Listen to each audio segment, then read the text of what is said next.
Conversation, histoire et biographie. Donc c'est parti, tout de suite. Shurima était autrefois la gloire de Runeterra. Je lui rendrai tout son éclat. Donc bien évidemment, ça a été dit par Azir. Azir fut l'empereur mortel de Shurima, en des temps très lointains. Un homme fier dressé au bord de l'immortalité. Son orgueil lui vaut d'être trahi et assassiné à l'heure de son triomphe. Mais des millénaires se sont écoulés et il revient sous la forme d'un être transfiguré à l'immense puissance. Sa cité ensevelie ayant ressurgi des sables, Azir cherche à rendre sa gloire passée à Shurima. Donc voilà un peu sur ce qui va se passer. On passe tout de suite pour la biographie. Azir, empereur des sables. Azir fut l'empereur mortel de Shurima en des temps très lointains. Un homme fier dressé au bord de l'immortalité. Son orgueil lui valut d'être trahi et assassiné à l'heure de son triomphe. Mais des millénaires se sont écoulés et il revient sous la forme d'un être transfiguré à l'immense puissance. Sa cité ensevelie ayant ressurgi des sables, Azir cherche à rendre sa gloire passée à Shurima. Il y a des milliers d'années, Shurima régnait sur un empire d'États vassaux conquis par de puissantes armées que commandaient d'invincibles guerriers, les transfigurés. Dirigés par un empereur ambitieux et avide de pouvoir, Shurima était le plus grand royaume en son temps, une terre fertile enrichie par des bénédictions du soleil et représentait un grand disque au sommet du temple de la capitale.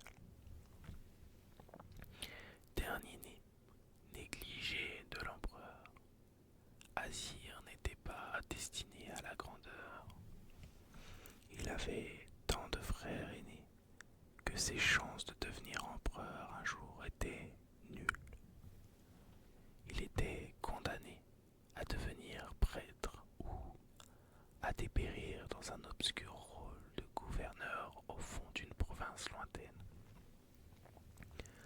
Un enfant mince et appliqué, il passait plus de temps à étudier des textes de la grande bibliothèque de Nasus qu'à s'entraîner au combat sous l'autorité sévère de Renekton, le héros transfiguré.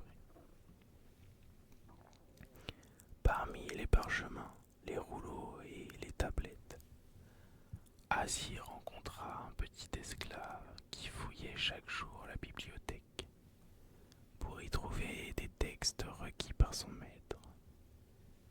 Les esclaves de Shurima n'avaient pas le droit de porter de nom, mais les deux jeunes garçons devinrent amis et Azir violait la loi. Décida de baptiser son compagnon Xerath, celui qui partage. Il fit de Xerath son esclave personnel, tout en prenant garde de ne jamais le mettre en danger, en révélant publiquement son nom, et les deux enfants partagèrent leur amour de l'histoire en apprenant tout ce qu'ils pouvaient sur le passé de Shurima et l'héritage ancien des héros transfigurés. Azir parcourait chaque année l'Empire avec son père, ses frères et Renekton. Lors d'un de ces voyages, la caravane impériale s'arrêta dans une oasis pour la nuit. Azir et Xerath s'esquivèrent dans l'obscurité pour désigner des étoiles et ajouter leur propre carte stellaire à celles qu'ils avaient étudiées dans la grande bibliothèque. Alors qu'ils notaient les constellations, la caravane impériale fut attaquée des assassins envoyés par les ennemis de l'empereur. Un des assassins trouva les deux garçons dans le désert et s'apprêtait à couper la gorge d'Azir et Xerath. Quand tout d'un coup, Xerath se jeta sur son dos. Dans le combat qui s'ensuivit, Azir parvint à s'emparer de sa dague et à la plonger dans la gorge de son assaillant. Azir s'empara de l'épée du mort et précipita vers l'oasis. Mais le temps pour lui d'arriver, les assassins étaient tous déjà morts. Renekton avait protégé l'empereur et éliminé les agresseurs, mais les frères d'Azir étaient tous morts. Azir parla à son père du courage de Xerath et lui demanda de récompenser le petit esclave. Mais sa plaidoirie tomba dans l'oreille d'un sourd. Aux yeux de l'empereur, le garçon n'était qu'un esclave, ne méritant aucune considération, mais Azir jura qu'un jour Xerath et lui seraient frères. Lorsque l'empereur revint en sa capitale, avec pour seul héritier son dernier-né de 15 ans, il déchaîna une fureur sanguinaire sur ceux qui prenaient pour les assassins de sa famille. Shurima s'enfonça dans la paranoïa et le meurtre pendant des années, et l'empereur s'en vengea de quiconque était suspecté de trahison. Bien qu'il fût désormais l'héritier du trône, la vie d'Azir ne tenait qu'à un fil. Son père le haïssait, car il aurait préféré qu'il mourût plutôt que ses frères. Et sa mère était toujours assez jeune pour porter de nouveaux fils. Azir s'entraîna au combat, car l'attaque de l'oasis avait révélé ses lacunes dans l'art de la lutte. Renekton s'attela à l'éducation martiale du jeune prince, et sous sa direction, Azir apprit à porter l'épée et la lance, à commander des troupes et à lire le déroulement des batailles. Le jeune héritier éleva Xerath, le seul confident en qui il eut toujours confiance, au rang de conseiller. Pour l'encourager à mieux servir, Azir chargea Xerath de chercher la connaissance partout où il la trouverait. Les années passèrent sans que l'impératrice ne parvienne à donner naissance à un enfant viable. Tant que l'impératrice restait infertile, Azir était en relative sécurité. Certains parmi les courtisans pensaient qu'une malédiction était à l'œuvre de certains, et certains murmuraient même que le jeune héritier en était responsable.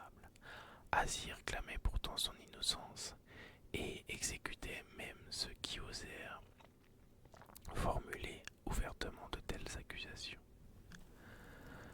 Finalement, l'impératrice tomba enceinte d'un garçon vigoureux, mais la nuit de la naissance, une terrible tempête engloutit Shurima. Les quartiers de l'impératrice furent plusieurs fois frappés par la foudre, et le nouveau-né mourut avec sa mère. On dit que l'empereur devient fou de douleur et se suicida en apprenant la nouvelle. Mais des rumeurs affirmèrent également qu'on avait retrouvé son corps et celui des gardes au sol du palais, brûlés jusqu'à l'os.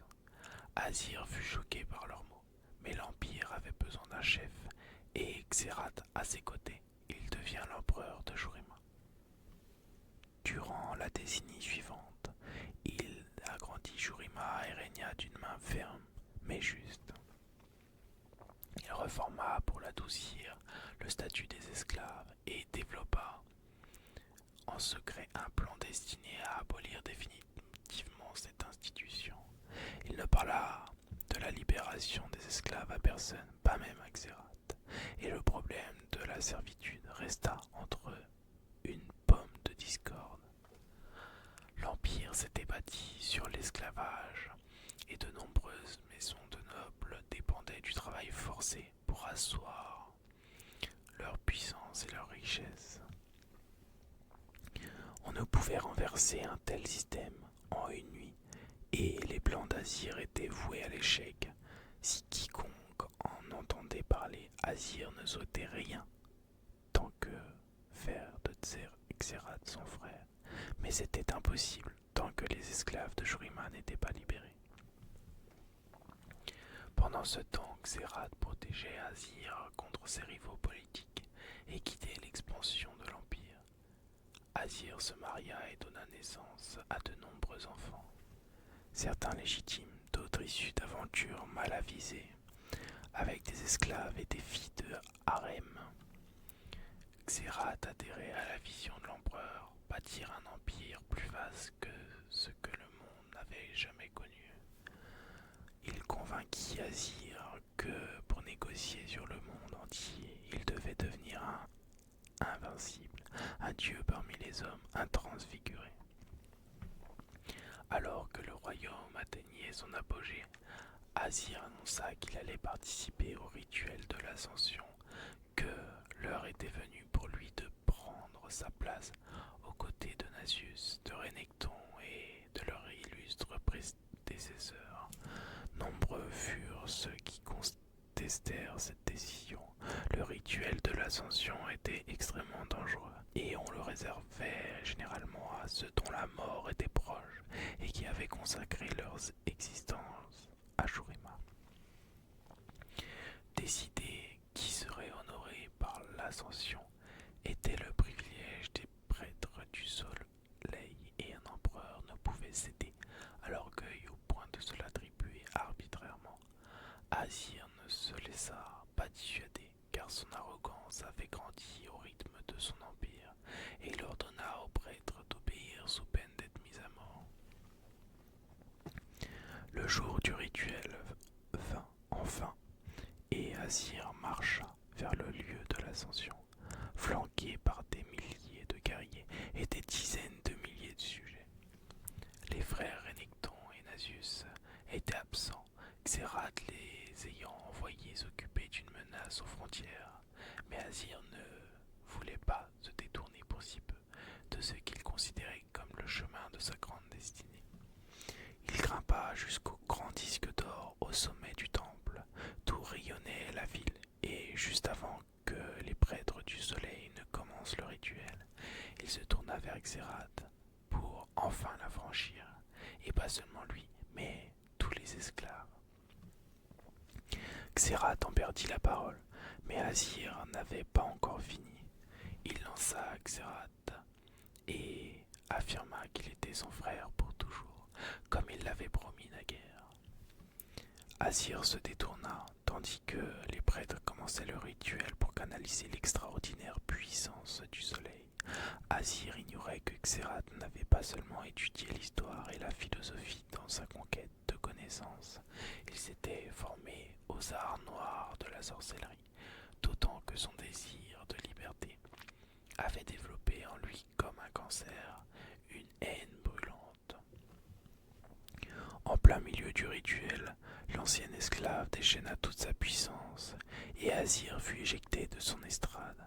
Perdant la protection du cercle runique, Azir fut consumé par le feu du soleil, tandis que Xerath prenait sa place. La lumière emplit Xerath de puissance et il rugit, tandis que son corps commençait à se transformer. Mais la magie du rituel n'était pas conçue pour lui, et des énergies célestes si formidables ne pouvaient être détournées sans de terribles conséquences. La puissance accumulée du rituel de l'ascension provoqua une terrible déflagration, dévastant Shurima et transformant la ville en ruine. La population fut réduite en cendres, les tours de ses palais s'effondrèrent, les sables du désert engloutit la cité. Le disque solaire tomba et ce qu'il avait fallu des siècles pour construire devint en un instant un simple souvenir à cause de l'ambition d'un homme et de la haine absurde d'un autre. Il ne demeurait plus de la ville d'Azir que des ruines englouties et l'écho des hurlements mêlés au vent de la nuit. Azir ne vit rien de tout cela. Pour lui, tout n'était que néant. Ses derniers souvenirs n'étaient que douleur et feu. Il ignorait tout ce qui lui était arrivé. de ce que son empire était devenu. Il resta perdu dans l'oubli. Du temps qu'il passait, du temps qui passe pendant des millénaires, jusqu'à ce que le sang de son dernier descendant soit versé sur les ruines du temple et le ressuscite. Azir venait de renaître, mais il était toujours inachevé. Son corps n'était guère qu'une silhouette de poussière, uniquement maintenue par les derniers vestiges d'une volonté inébranlable. Retrouvant progressivement sa forme corporelle, Azir erra parmi les ruines et tomba sur le cadavre d'une femme, un couteau traîtreusement enfoncé dans son dos. Il ne la connaissait pas, mais reconnut dans ses traits l'écho lointain de sa lignée. Il n'avait plus aucun rêve d'empire ni de puissance au moment où il souleva cet enfant de Shurima pour la porter jusqu'à ce qu'il avait été autrefois l'oasis de l'aube. L'oasis était asséchée et abandonnée, mais à chaque pas fait par Azir, de l'eau claire jaillissait de nouveau.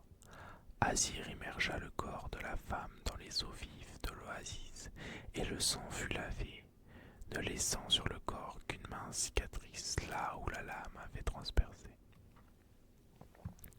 Cet acte désintéressé fit jaillir autour d'Azir une ardente colonne de magie shurimienne, faisant de lui l'être transfiguré qu'il avait autrefois cherché à devenir.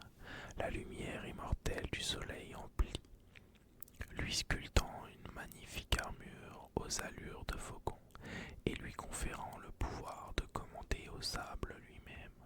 Azir leva les bras et sa cité en ruine secoua les siècles de poussière qui la recouvraient pour s'élever de nouveau des sables du désert. Le disque solaire se dressa une nouvelle fois et les eaux purificatrices coulèrent entre les temples, attirant de nouveau sur eux la lumière commandée par l'empereur. Azir monta les marches du temple du soleil, tissant les vents du désert pour recréer les derniers instants de la cité. Des fantômes de sable rejouèrent pour lui, fin de la ville, et Azir découvrit avec horreur la trahison de Xerath. Il pleura en voyant mourir sa famille et chuter son empire. Il ne comprenait que maintenant, des millénaires plus tard, la profondeur de la haine que lui vouait son ancien ami et allié. Grâce à sa puissance et à sa préscience de transfigurer, Azir sentit la présence de Xerath, très loin aux confins du monde, et il invoqua une armée de guerriers de sable, tandis que le soleil se réfléchissait sur le disque d'or au-dessus de lui. Azir fit un serment solennel. Je prendrai mes terres et je récupérerai ce qui est à moi. Et voilà pour la biographie de Azir. Une très belle biographie, je trouve. On apprend que Xerath était l'ami d'Azir. Xerath qui est aussi un personnage de League of Legends. Et j'ai hâte de savoir l'histoire de Xerath. En tout cas, c'est parti pour l'histoire d'Azir. Résurrection. Azir, la voix de l'empereur, pavé d'or, les immenses statues des premiers dirigeants de Shurima, ses ancêtres, semblaient veiller sa progression. Les clartés incertaines, entre chiens et loups, rampaient sur les murs de la ville. Les plus brillantes étoiles palpitaient toujours au-dessus de sa tête, mais le soleil s'apprêtait à éteindre leurs éclats. Le ciel nocturne était différent de ce dont Azir se souvenait. Les étoiles et les constellations n'étaient plus alignées comme autrefois. Les millénaires avaient passé. À chaque pas, le bâton d'Azir faisait retentir une note qui résonnait dans les rues vides de la capitale. La dernière fois qu'il avait parcouru ce chemin, une garde d'honneur de 10 000 soldats d'élite avançait derrière lui, et les acclamations de la ville ébranlaient les bâtiments sur leur base, son heure de triomphe qui lui avait été volée. Aujourd'hui, il ne restait que cette ville fantôme. Qu'était-il devenu de son peuple? Avec un geste impérieux, Azir ordonna au sable de s'animer de part et d'autre de la voie et de former des statues vivantes. C'était une vision du passé, un souvenir de l'ancien Shurima. Les silhouettes de sable tournèrent la tête vers l'immense disque solaire au-dessus de l'estrade de l'ascension, quelques lieues plus loin. Ils demeuraient là, immobiles, proclamant la gloire et la puissance de l'Empire d'Azir, une gloire et une puissance que plus personne n'était là pour observer.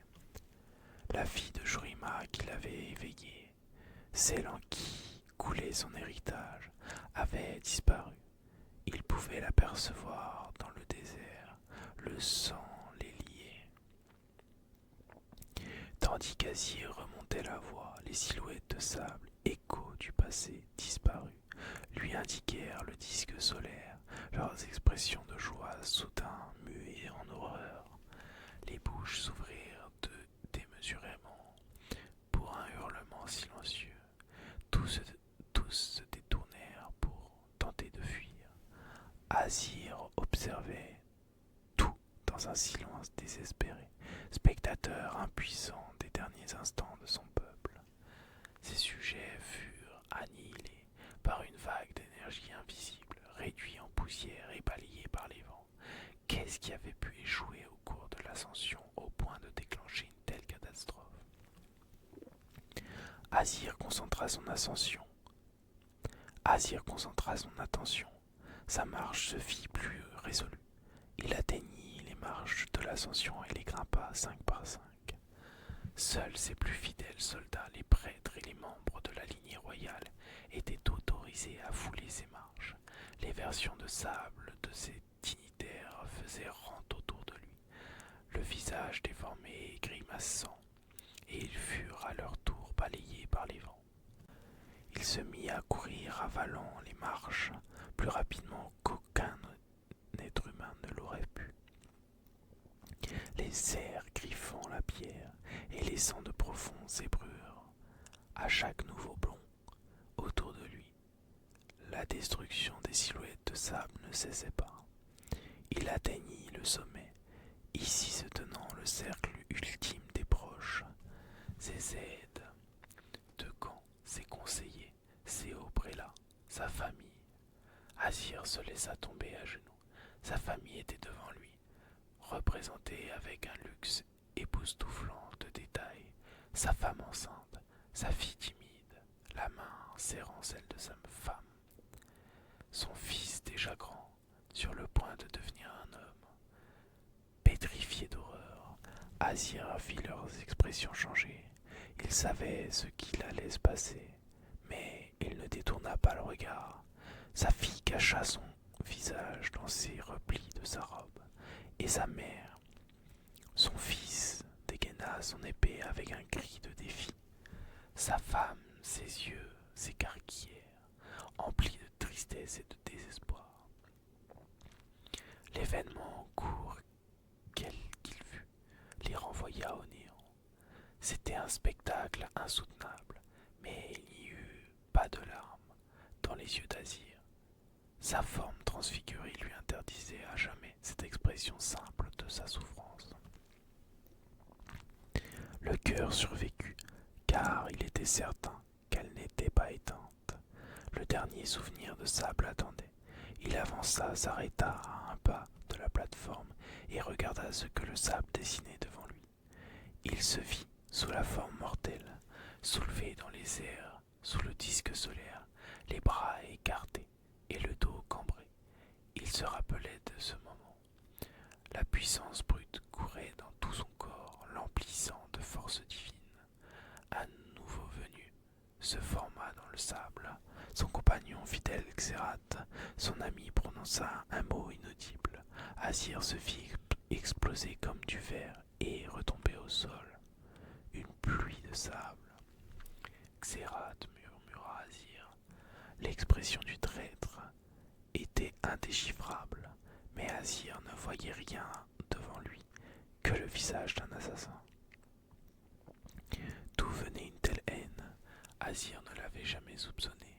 L'image de sable de Xerath s'éleva plus haut dans les airs, tandis que les énergies du disque solaire se concentraient en lui. Les gardes d'élite se précipitèrent vers lui, mais ils étaient beaucoup trop tard. Une onde de choc courut brusquement sur le sable, désintégrant le souvenir des derniers instants de Shurima. Azir resta seul au milieu des ultimes échos de son passé. C'est donc ainsi que son peuple avait été exterminé. Azir se détourna tandis que les premiers rayons du soleil illuminaient le disque solaire. Au-dessus de lui, il en avait vu d'assez. L'image de sable du Xerath transformé s'effondra derrière lui. L'aube se reflétait, aveuglante sur l'armure d'or et sans défaut d'Azir. À cet instant, il sut que le traître vivait toujours. Il pouvait sentir l'essence du mage dans l'air qu'il respirait. Azir leva la main, et une armée de guerriers d'élite se leva des sables, au pied des marches. « Xerath !» s'exclama-t-il, la voix vibrante de rage. « Tes crimes ne resteront pas impunis. » Et voilà la team pour l'histoire d'Azir. Elle est incroyablement triste, incroyablement bien écrite, je trouve. Et j'espère qu'elle vous aura plu, j'espère qu'elle vous aura détendu. Je vous souhaite une très bonne nuit, une très bonne sieste.